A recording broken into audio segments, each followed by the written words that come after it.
everyone. In today's lecture, we will learn about Chapter 2 History on the trail of the earliest people. What is the meaning of trail? Trail means निशान और mark. Clear? इन सबके इनके बारे में पढ़ेंगे. इसका first जो ये मैंने आपकी एनसीईआरटी की बुक से टॉपिक है, इसका फर्स्ट है the earliest people why were they on move. जो अर्लीस्ट पीपल थे वो हमेशा क्यों एक जगह से दूसरी जगह मूव करते रहते, स्टेबल नहीं थे, वो मूव क्यों करते रहते थे.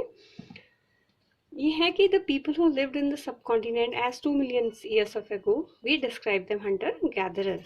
जो हमारे सब कॉन्टिनेंट में, इंडिया में जो 2 मिलियंस ऑफ ईयर्स जो लोग रहते थे, हम उनको क्या कहते हैं? हंटर गैदरर कहते हैं.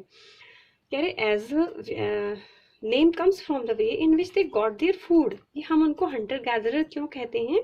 क्योंकि वो इसी तरीके से हंटिंग और गैदरिंग करके ही वो अपने फूड को कलेक्ट करते थे. ठीक है. They hunted animal, cod fish and birds, gather fruits, roots, nut, seed, leaves, eggs. ठीक है. ये सारी चीज़ें वो क्या करते थे? गैदर करते थे. और ये है कि the gathering plant produce was an extreme important means of obtaining food. और जो ये प्लांट को गैदर करना, ये क्या था उनके लिए? एक extreme important means of obtaining food था. फूड को ऑब्टेन करने का एक सबसे इम्पॉर्टेंट उनके लिए मेथड था. वो इसी तरीके से हंटिंग करके और गैदरिंग के जरिए ही वो अपने फूड को कलेक्ट करते थे. क्लियर? नेक्स्ट है इसमें अब जो फूड को कलेक्ट करना, ये तो हमने कहा कि वो फूड कलेक्ट करते थे. अब ये फूड को कलेक्ट करना कोई इजी टास्क नहीं था. ठीक है. क्यों नहीं था? क्योंकि बहुत सारे एनिमल्स भी थे that run faster than them, जो उनसे ज़्यादा तेज दौड़ते थे. Clear? And many are stronger. और क्या थे? उसमें से बहुत ज़्यादा स्ट्रोंगर भी थे. मीन्स जो प्लांट को गैदर करना, it is was not a very easy task, because the animals that run faster than them. जो एनिमल्स थे वो कभी उनसे भी ज़्यादा तेज दौड़ते थे, और बहुत से एनिमल्स ऐसे थे दे आर स्ट्रोंगर. ठीक है. वो ज़्यादा ताकतवर थे. और इसके अलावा एनिमल को हंटिंग करना, उनका शिकार करने के लिए, फिशिंग करने के लिए, फिश को पकड़ने के लिए, बर्ड्स को पकड़ने के लिए, they need to be alert. उनको क्या होना पड़ता था? अलर्ट होना पड़ता था. क्विक अलर्ट होना पड़ता था उन्हें. क्विक होना पड़ता था. क्विक मतलब फुर्ती दिखानी पड़ती थी, बिल्कुल अलर्ट रहना पड़ता था. And have lots of presence of mind. ये सारी चीज़ें होनी जरूरी थी. फिर है to collect the plant produce, they need to find out which plant of the plant was part of plant was poisonous or not. ठीक है. उनको जब वो प्लांट को कलेक्ट कर रहे हैं तो उनके लिए ये जानना भी ज़रूरी था कि प्लांट का कौन सा पार्ट वो इडेबल है, कौन सा पॉइजनस है. उनको इस बात की भी जानकारी होनी ज़रूरी थी. किस पार्ट को वो खा सकते हैं, कौन सा पार्ट पॉइजनस है. क्लियर? तो इन सब चीज़ों को भी इनको जानना ज़रूरी था. और इसके अलावा they also need to know about the season when the fruits are ripen. किस सीजन में वो फ्रूट्स पकते हैं, फल पकते हैं, इसकी भी उनके लिए जानकारी होनी जरूरी थी. क्या था कि हंटर गैदरर की डेफिनेशन प्रीवियस चैप्टर में I will also explain. Hunter gatherer थे as we familiar their name. Hunter gatherer है, उनके नाम से हम फेमिलियर हैं, उनके नाम के अकॉर्डिंग ही हम उनको हंटर गैदरर करते हैं. वो क्या करते थे? हंटिंग और गैदरिंग का काम करते थे. हंटिंग करते थे एनिमल्स की, बर्ड्स की. ठीक है. फिश को पकड़ते थे. गैदर करते थे डिफरेंट टाइप्स के फ्रूट्स थे, प्लांट थे, उनको गैदर करते थे. ठीक है. और वो गैदर करना, जो ये फूड को गैदर करना, इवन हंटिंग करना और गैदरिंग करना, those are the difficult task. ये काफ़ी डिफिकल्ट थे. क्यों डिफिकल्ट थे?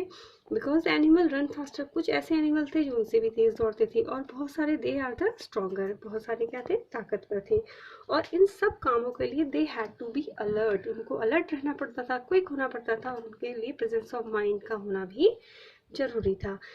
इन सब के साथ अगर वो प्लांट को गैदर कर रहे हैं तो उसके लिए उनके पास ये जानकारी होनी जरूरी थी कि दिस प्लांट वाज इटेबल और नॉट.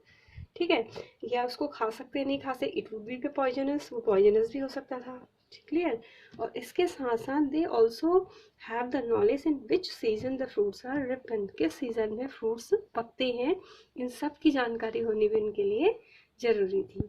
ठीक है. नेक्स्ट टॉपिक है why the hunter gatherer move from place to place. ये इम्पॉर्टेंट है कि जो हंटर गैदरर थे वो जगह जगह क्यों मूव करते थे। Y the hunter gatherer move, जो ये आपका क्वेश्चन है, इसको ये जो टॉपिक है इसको मैं आपको बुक, आपके एनसीईआरटी की बुक है उसके जरिए इसको समझाती हूँ। क्लियर? ये ज़्यादा आपको you can understand it very easily. This see there are at least 4 reason why hunter gatherer move from place to place. At least 4 reason है जिससे जो हंटर गैदरर थे they move place to place, जिससे वो जगह जगह घूमते थे। क्लियर? फर्स्ट रीजन क्या था कि if they had stayed at one place for a long time, अगर वो एक स्टे होना मतलब एक जगह पे रुकना, अगर वो एक जगह पे कई लंबे समय तक रुकते, they would have eaten up all the available plant and animal resources. उस जगह में जितने भी प्लांट और एनिमल रिसोर्सेज हैं they would have been eaten up. तो थोड़े समय के बाद वो सारे जितने भी रिसोर्सेज अवेलेबल हैं उस एरिया में वो उनको खा लेते थे। So they would have they have had to go elsewhere in search of food। सबसे पहला रीज़न ये था, इसी वजह से उन लोगों को दूसरी जगह फूड के इन सर्च ऑफ फूड, फूड को खोजने के लिए, खाना ढूंढने के लिए उनको एक जगह से दूसरी जगह जाना पड़ता था। Clear? First reason is why they move in search of their food, because they have eaten up all the plants and animals where they live। Clear? Now second reason, second क्या था? Animal move from place to place. जो animals थे वो जगह जगह move करते रहते थे, either in search of smaller prey, या तो किसके लिए, एनिमल किसके लिए जाएगा? अपने शिकार को ढूंढने के लिए जाएगा, अपने शिकार करने के लिए जाएगा। और in the case of dear and wild cattle, अपना शिकार करने, एक जो एनिमल है दूसरे एनिमल का शिकार करने के लिए जाएगा इन सर्च ऑफ ग्रास। या कैसे थे? जो डियर थे, वाइल्ड कैटल थे, ये एक जगह से दूसरी जगह मूव करते थे किस चीज़ के लिए? इन सर्च ऑफ ग्रास, घास के लिए, खाने के लिए मूव करते थे, लीव्स के लिए मूव करते थे। क्लियर?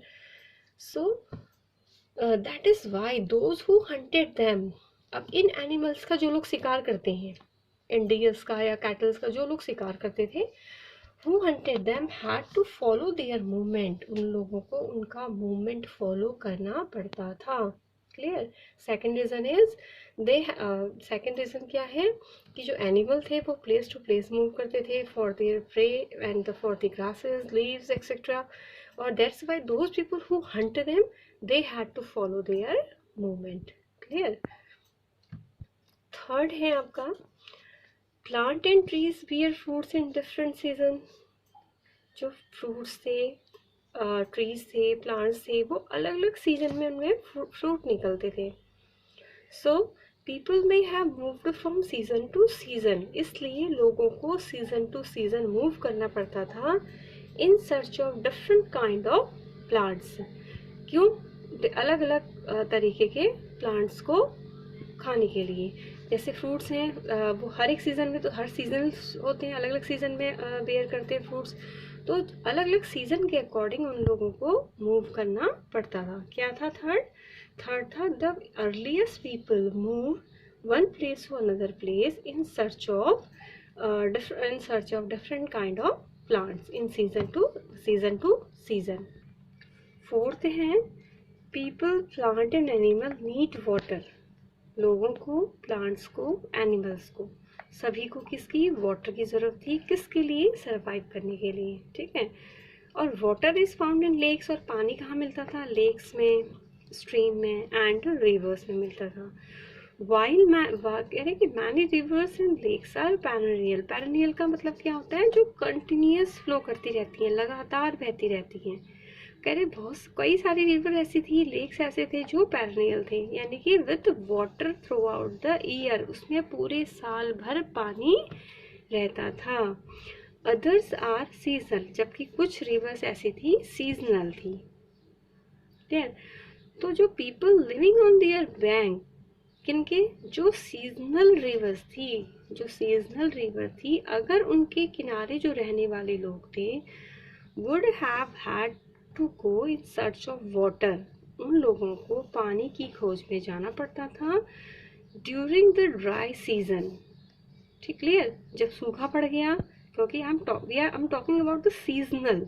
कुछ रिवर ऐसी थी, कुछ तो through out the year flow करती रहती थी, लेकिन कुछ कैसी थी, सीजनल थी। अब उन सीजनल नदियों के किनारे जो रहने वाले लोग थे, ड्राई सीजन में वो क्या करते थे, एक जगह से दूसरी जगह मूव करते थे। क्लियर। नेक्स्ट इसी में देखिए फिर है, people may have travel to meet their friends. कभी कभी लोग जो थे इस पीरियड में अपने फ्रेंड से मिलने के लिए, अपने रिलेटिव से मिलने के लिए मूव करते थे। अपने फ्रेंड को और अपने जो रिश्तेदार होते हैं उनसे मिलने के लिए जगह जगह मूव करते थे। यहाँ पे एक चीज़ ध्यान देने वाली है कि दे ट्रेवल ऑन फूट। वो कैसे जाते थे, पैदल ही मूव करते थे वो। उनके पास कोई व्हीकल नहीं था, कोई ट्रेन नहीं थी, कोई ऐसी फैसिलिटीज नहीं थी। They have to travel on foot. Clear. How do we know about these people. हम इन लोगों के बारे में कैसे जानते हैं, ठीक है। जो आर्कोलॉजिस्ट थे have found some of the things that hunter gatherer made and used. मतलब आर्कोलॉजिस्ट को ऐसी बहुत सारी चीज़ें मिली हैं जिनको ये हंटर गैदरर जिस ने बनाया था और उनको वो यूज़ करते थे। जैसे कि क्या थे, तो the people made tools of stone. Stone के टूल्स बनाते थे, ठीक है, और वुड के टूल्स बनाते थे, बोन के टूल्स बनाते थे। क्लियर। तो ये करें जो वुड और स्टोन है, ये क्या है था कि ऑफ विच द स्टोन, दोनों ही टूल्स में उन्होंने वुड के टूल्स बनाए, स्टोन के टूल्स बनाए थे। तो इन दोनों ही टूल्स में जो स्टोन टूल्स थे वर यूज्ड टू कट, इनका वो ज़्यादा अच्छे समय तक सरवाइव कर पाए। क्लियर। और जो ये टूल्स थे stone tool, some of the stone tools were used to cut meat and bone. इनका यूज किस लिए किया जाता था, मीट और बोन को काटने के लिए किया जाता था। चॉप फ्रूट्स को कट करने के लिए किया जाता था। रूट्स को कट करने के लिए किया जाता था। Clear. Some may have been attached to hand. और वो उन्होंने क्या किया था कि इन सब टूल्स में से कुछ टूल्स में उन्होंने क्या लगा दिए, हैंडल्स लगा दिए। और भी हैंडल्स किसके लगाए, बोन एंड वुड के लगा दिए। ठीक है। और क्या करते थे, और हेड लगा दिए, और उससे क्या बनाया उन्होंने, और उसकी हेल्प से क्या बनाते थे, स्पेयर्स बनाते थे, एरो बनाते थे। ठीक है, जिससे वो एनिमल्स की हंटिंग कर सकें। ठीक है। और इसके अलावा उन्होंने क्या किया था, इन जो ये टूल्स थे उनका यूज वो किस लिए करते थे, वुड को कट करने के लिए भी करते थे, वुड को चॉप करने के लिए भी करते थे, लकड़ी काटने के लिए भी उसका यूज करते थे। और which was use as the fire. और जो लकड़ी थी वो उसको कैसे यूज किया जाता था, फायरवुड के लिए यूज किया जाता था। ठीक है। और जो लकड़ी थी उसको वो क्या करते थे, अपनी हट्स को बनाने के लिए भी यूज करते थे। क्लियर। कैसे, how do we know about this people. अब इन लोगों के बारे में हमने पढ़ा है तो हमें इनके बारे में कैसे पता लगता है, कैसे पता लगा कि जो आर्कियोलॉजिस्ट थे उनको हंटर गैदरर की बनाई हुआ बहुत सारा सामान मिला। अब वो सामान मिला था उनको, इससे हमें पता लगता है उनको आर्कियोलॉजिस्ट को क्या मिले थे, हंटर गैदरर के बनाए हुए टूल्स मिले थे, स्टोन के टूल्स, वुड और बोन्स के टूल्स मिले थे। इन सभी टूल्स में जो स्टोन टूल्स था वो बहुत लंबे समय तक सर्वाइव कर पाया था। ठीक है। और जो स्टोन टूल्स थे उनको कट करने के लिए, चाहे मीट को चॉप करना हो, बोन को काटना हो, फ्रूट्स को काटना हो, रूट्स को काटना हो, इन सब के लिए उनका यूज किया जाता था। ठीक है। और धीरे धीरे उन्होंने क्या किया, जो ये टूल्स थे इनमें उन्होंने हैंडल लगा दिए। और हैंडल भी किसके लगाए जाते थे, बोन और वुड के हैंडल लगाए जाते थे। ठीक है। और ये हैंडल लगाने का उसकी वजह की उसकी हेल्प से, इन टूल्स की हेल्प से वो क्या बनाते थे, स्पेयर्स और एरोज बनाते थे। ठीक है। और इनका यूज वो किस लिए करते थे, एनिमल्स की हंटिंग के लिए इनका यूज करते थे। और इनका use also they were used to cut wood. और वुड का को कट करने के लिए इनका यूज करते थे। Wood is also use as the firewood. लकड़ी को जलाने के लिए उनका काम यूज किया जाता था। Now choosing a place to live. ठीक है। अभी अर्ली जो ह्यूमंस थे, अर्ली पीपल थे, ये किन जगह को अपने रहने के लिए चूज करते थे इसके बारे में समझेंगे। तो रेड ट्राइंगल्स आर साइड। तो ये रेड ट्राइंगल्स कहाँ पे दिखाएंगे, मैं आपको एनसीईआरटी की बुक में शो करती हूँ।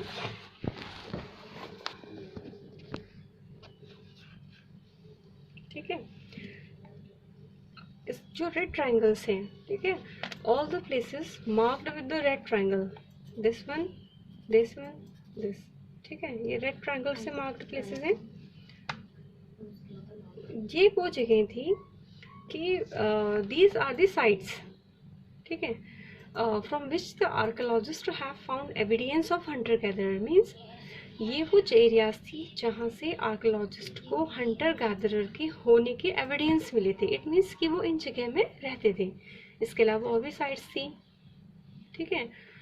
वो कह रहे हैं कि मैनी साइट्स, अगर आपने इसमें ध्यान दोगे, there are so many, these sites are located near the river and lakes. ये दिस नर्मदा रिवर, ऐसे रिवर के आसपास ये साइट्स कहाँ से थी, कहाँ पे लोकेट थी अर्ली पीपल की। ये these are the sites where the hunter gatherer live, और mainly they live near the rivers. Clear? So as the stone tools were very important, क्योंकि जो स्टोन टूल्स थे वो बहुत ज़्यादा इंपॉर्टेंट थे। Then the people try to find out the places where good quality stone was easily available. तो लोगों ने क्या करना शुरू कर दिया, उन एरियाज़ को फाइंड आउट करना शुरू कर दिया, उन एरियाज़ को देखना शुरू कर दिया जहाँ पे ये अच्छी क्वालिटी का स्टोन जो था इजीली अवेलेबल हो जाता था। क्लियर? और ये है the places where stone was found, ठीक है, वो area, the places where stone was found and made tools, वो एरिया जहाँ पे स्टोन मिला था, ठीक है, और जहाँ पे टूल्स बनाए जाते थे, उनको क्या कहा जाता? These are known as factory sites. उनको क्या कहा जाता था? फैक्ट्री साइट्स कहा जाता था। Clear? Because the stone tools are very important, stone tools important थे, इसलिए लोगों ने क्या करना शुरू कर दिया, उन जगह को खोजना शुरू कर दिया, ढूंढना शुरू कर दिया जहाँ पे अच्छी क्वालिटी का स्टोन इजीली अवेलेबल हो जाता था। और फिर जब उनको वो जगह मिल जाती थी और लोग वहाँ उस जगह में रह जा कर के टूल्स बनाना शुरू कर देते थे, तो this sites are known as factory sites. Clear? इसके बाद है नेक्स्ट जो है, इसके बाद how do we know where these factory sites, means हमें कैसे पता चल लगेगा कि ये फैक्ट्री साइट्स कहाँ थी, ये फैक्ट्रीज कहाँ थी, ठीक है। हमें क्या, आर्कोलॉजिस्ट को कैसे पता लगा कि फैक्ट्रीज थी यहाँ पे, जो अर्ली पीपल था वो टूल्स बनाता था, उन्हें इन बारे में कैसे पता लगा? Because they find the blocks of stone. उनको क्या मिले? ब्लॉक्स मिले थे स्टोन के, बड़े बड़े टुकड़े मिले थे, पीसेस मिले थे, टूल्स मिले थे, डेट वर मेड, जिनको एक उस पर्टिकुलर जगह में बनाया गया था। बिकॉज कैसे पता लगता है, हमें कैसे पता लगा कि कि यहाँ पे अर्ली जो पीपल था वो टूल्स बनाता था? Because the archaeologist have found the blocks of stone tools that were made, जिनको बनाया गया था, परहैप्स डिस्कार्डेड, डिस्कार्डेड करना मतलब उनको नष्ट कर देना, discarded because they were not perfect, शायद वो परफेक्ट नहीं बने होंगे, शायद वो सही से नहीं बने होंगे, सो दैट दे डिस्कार्डेड, इसलिए उन्होंने क्या कर दिया, उनको वहीं पे फेंक दिया, डिस्कार्ड कर दिया।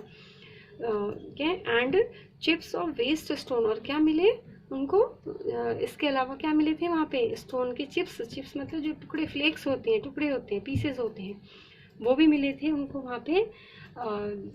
समटाइम पीपल लिव्ड हियर, और कभी कभी क्या था कि लोग उन एरियाज में रहते थे, लंबे समय तक, लॉन्गर पीरियड तक रहते थे, और इसीलिए इनको क्या कहा जाने लगा? हैबिटेशन कम फैक्ट्री साइट कहा जाने लगा।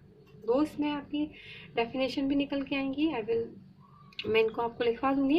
लेकिन इसके क्या है, एक तो साइट्स हैं, इसमें फैक्ट्री साइट्स हैं, दूसरी क्या थी? Habitation cum factory site. Sites क्या थी? These are the areas where the people made tools are known as factory sites. क्या थी? ठीक, क्लियर? और सेकंड जो सेकंड क्या थी, जो हैबिटेशन कम फैक्ट्री साइट की डेफिनेशन क्या है?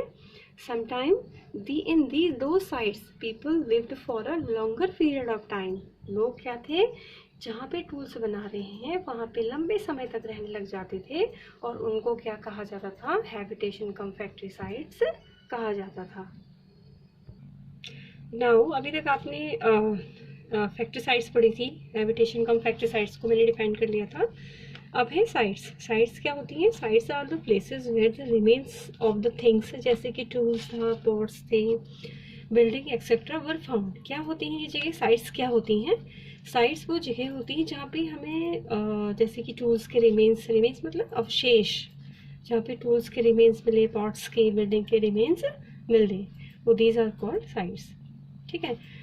These were made, used and left behind by the people. अब हमें उन जगह, अभी मैंने थोड़ी देर पहले आपको बताया था, हमें उन एरियाज़ के बारे में कैसे पता लगा, क्योंकि लोगों ने उन एरियाज़ में उनको बनाया होगा, यूज किया होगा और अपने पीछे उनको छोड़ करके चले गए। क्लियर? तो दीज में be found on the surface of the earth, और ये हमें कहाँ अर्थ सरफेस में हमें मिली, सरफेस में मिली थी, अर्थ के ऊपर मिली थी। आर्कोलॉजिस्ट को बरीड अंडर द अर्थ, यानी कि अब कोई ऐसे भी टूल्स थे जो कहाँ मिले थे, अर्थ के अंदर दबे हुए थे, वो भी उनको मिले थे। और समटाइम इवन अंडर वाटर, और कभी कहाँ मिले हमें, अंडर वाटर भी ये टूल्स हमें रिमेन्स मिले। Clear? Now we will learn about making stone tools.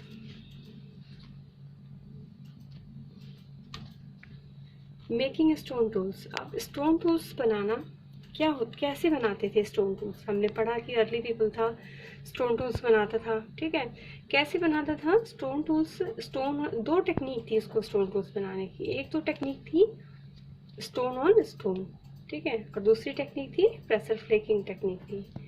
Stone और स्टोन टेक्निक क्या थी? इस टेक्निक में the stone to shaped into a tool was held in one hand, मतलब जिस भी स्टोन को शेप में बनाना है उसको एक हाथ में पकड़ता था, और another stone was held in another hand, और दूसरा स्टोन दूसरे हाथ में पकड़ता था। The second stone was used to strike the first, मतलब जो सेकंड स्टोन था वो उसको तब तक दोनों हाथ में स्टोन पकड़े हैं, और सेकंड स्टोन को फर्स्ट स्टोन पे वो तब तक स्ट्राइक करता था, तब तक वो चोट मारता था, till the first stone acquired the desired shape, जब तक कि पहला स्टोन का उसको एक डिजायर्ड शेप ना मिल जाए। यानी कि दोनों हाथ में पत्थर लेकर के, फर्स्ट और सेकंड दोनों हैंड में पत्थर लेकर के वो एक हाथ से दूसरे हाथ तक तब तक मारता था जब तक कि उसको डिजायर्ड शेप ना मिल जाए। सेकंड टेक्निक थी प्रेशर फ्लेकिंग टेक्निक थी। अब इस टेक्निक में क्या था? In this the stone to be chipped was placed on a firm surface, मतलब जिस भी स्टोन का उन्होंने शेप बनाना है, ठीक है, जो भी शेप उन्होंने बनाना है उसको क्या करते थे? फर्म सरफेस, मतलब एक जहाँ पे जैसे कि रॉक्स वगैरह होते हैं, एक कठोर सरफेस के ऊपर उसको रॉक्स के टुकड़े को उसके ऊपर रखते थे। ठीक है, फिर a stone sharpen from one and, और एक ऐसा दूसरा स्टोन का टुकड़ा लेते थे जो एक सिरे से कैसा हो, नुकीला हो। ठीक है, ऑन द फर्स्ट स्टोन, और उस फर्स्ट स्टोन के ऊपर ये उन्होंने स्टोन रखा है, और इसके ऊपर उन्होंने क्या रखा है? ऐसे दूसरा स्टोन रखा। ठीक है, and then struck hard on it, और तीसरे स्टोन से उसके ऊपर वो क्या करते थे? हिट करते थे। ठीक है, with the other stone this was done till the desired shape, और तब तक किया जाता था जब तक कि वो डिजायर्ड शेप उनको नहीं मिल जाता था। क्लियर? ये डायग्राम के जरिए तो मैं थोड़ा सा दिखाती हूँ। सी, फर्स्ट टेक्निक मैंने आपको बताई थी कि स्टोन एंड स्टोन। ठीक है, इस शेप में क्या था? मैंने कहा था आपसे एक हाथ में उसने स्टोन रखा, दूसरे हाथ में भी स्टोन रखा, और जो उसने second stone was used to strike, उसने सेकंड स्टोन एक हाथ में स्टोन रखा, दूसरे में रखा, और जो सेकंड स्टोन है उसको क्या कर रहा है? फर्स्ट स्टोन पे स्ट्राइक कर रहा है। ठीक है, और तब तक वो स्ट्राइक करता रहता है जब तक कि उसको वो डिजायर्ड शेप ना मिल जाए। तो this technique is called stone on stone. Clear? दूसरी टेक्निक मैंने आपको बताई थी प्रेशर फ्लेकिंग। अब प्रेशर फ्लेकिंग टेक्निक क्या थी? इस टेक्निक मैंने आपको बताया था कि the stone had to be chipped was placed on the firm surface, यानी कि इन्होंने इस स्टोन का क्या निकालना है? इसको प्रॉपर शेप उन्होंने बनाना है, प्रॉपर शेप में उसको देना है, और इसे कहाँ रखा है उन्होंने? फर्म सरफेस, यानी कि जैसे रॉक्स वगैरह के ऊपर उन्होंने इसको रख दिया। क्लियर? फिर उन्होंने क्या किया? Stone sharpened from one and, फिर उन्होंने एक दूसरा स्टोन लिया जो क्या था? वन एंड में शार्पेंड था। ठीक है, एक साइड में नुकीला था।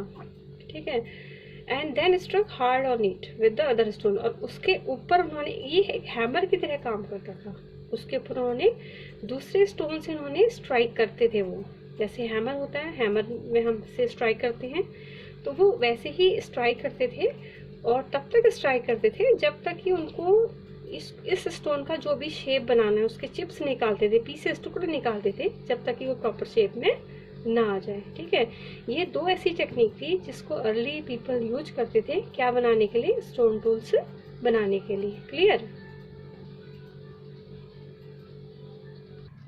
So in this way the early people make the stone tools for he use the stone tools, see the diagram, chop करने के लिए वो stone tools का यूज करता था, स्कार्पिंग के लिए यूज करता था, ठीक है, छीलने के लिए यूज करता था, करते थे, और फॉर द हंटिंग एनिमल, और एनिमल्स का शिकार करने के लिए वो ऐसे तरीके से स्टोन टूल्स का यूज करते थे।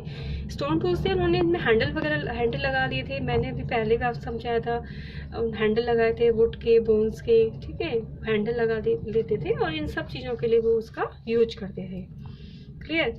अब हम पढ़ेंगे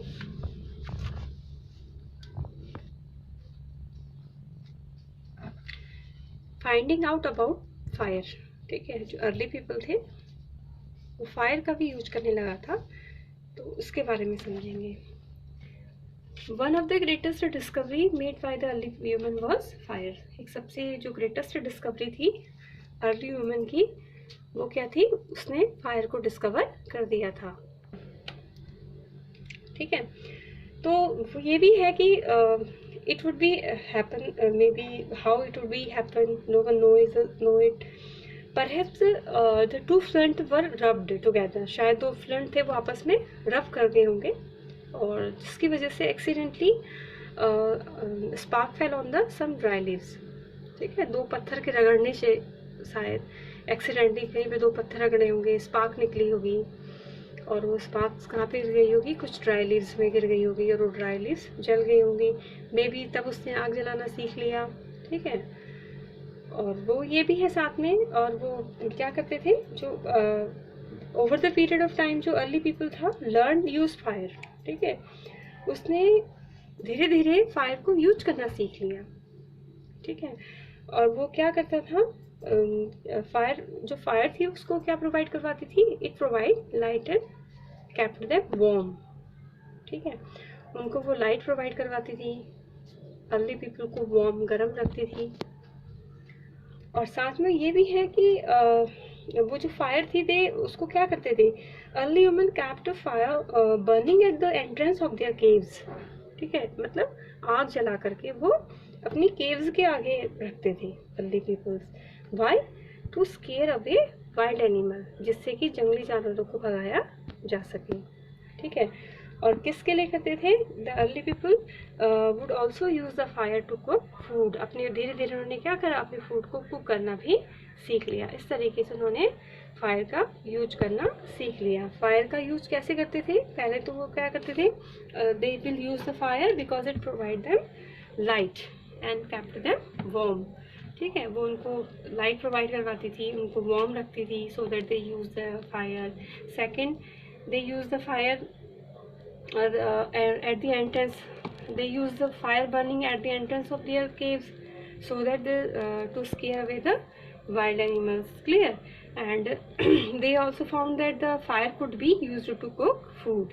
जो उन्होंने ये भी देखा कि जो फायर है उससे खाने को भी कुक किया जा सकता है, इसलिए उन्होंने फायर का यूज करना शुरू कर दिया था। सो अब इसको एक बार रिकैप कर लेते हैं, दोबारा से समझ लेते हैं कि व्हाट वी लर्न टुडे। तो फर्स्ट हमने पढ़ा था the earliest people why they were on move, वो हमेशा क्यों मूव करते रहते हैं। इसमें मैंने स्पेशली आपको हंटर गैदरर के बारे में बताया था कि who were the hunter gatherer. ठीक है, हंटिंग और गैदरिंग करते समय उन्हें किन किन बातों का ध्यान रखना पड़ता था। सेकंड मैंने आपको ये बताया, सेकंड टॉपिक था आपका कि why the hunter gatherer move from place to place. जो हंटर गैदरर थे वो जगह जगह क्यों मूव करते थे। ठीक है, why the hunter gatherer move place to place, क्यों मूव करते थे। मैंने इसको आपको 4 रीजन समझाए थे कि why they move one place to another place. ठीक है, नाउ फिर हमने इसके बाद पढ़ा था how do we know about this people, हम इन लोगों के बारे में कैसे जानते हैं। ठीक है, कैसे जानते हैं हम इन लोगों के बारे में, ये समझाया था मैंने स्टोन टूल से। आर्कियोलॉजिस्ट को जो सामान मिला था, बट आर्कियोलॉजिस्ट को क्या मिले थे, कुछ चीज़ें मिली थी जो which were made by the hunter gatherer के द्वारा बनी थी। उनकी स्टडी करके, उनको डिग आउट करके, इन सब के बारे में हमें इन लोगों के बारे में पढ़ा था। फिर मैंने आपको बताया था choosing a place for a live, मैंने इसमें आपको 3 डेफिनेशन समझाई थी, साइट्स समझाई थी, फैक्ट्री साइट समझाई थी, और तीसरा हैबिटेशन कम फैक्ट्री साइट समझाई थी। साइट्स क्या थी? Sites are these are the places where the people made stone tools, ठीक है, उनको फैक्ट्री साइट्स कहते थे। और इन साइट्स पे जहाँ पर वो लंबे समय तक रहते थे, these are called habitation cum factory sites. Clear? फिर एटलीस्ट लास्ट में हमने पढ़ा था मेकिंग द स्टोन टूल्स, इसकी टेक्निक क्या क्या थी स्टोन टूल्स बनाने की। 2 टेक्निक थी, स्टोनर स्टोनर प्रेसर मेकिंग, ठीक है, ये मैंने आपको अच्छे से समझाई थी। इसके बाद हमने पढ़ा था finding out about the fire, fire को उन्होंने कैसे डिस्कवर किया था, वो फायर का यूज किस किस तरीके से करते थे, इसके बारे में पढ़ाया था। अब जो नेक्स्ट लेक्चर है, इससे आगे का we will complete the chapter. If you have any queries you can ask me through the comment section. Thank you very much.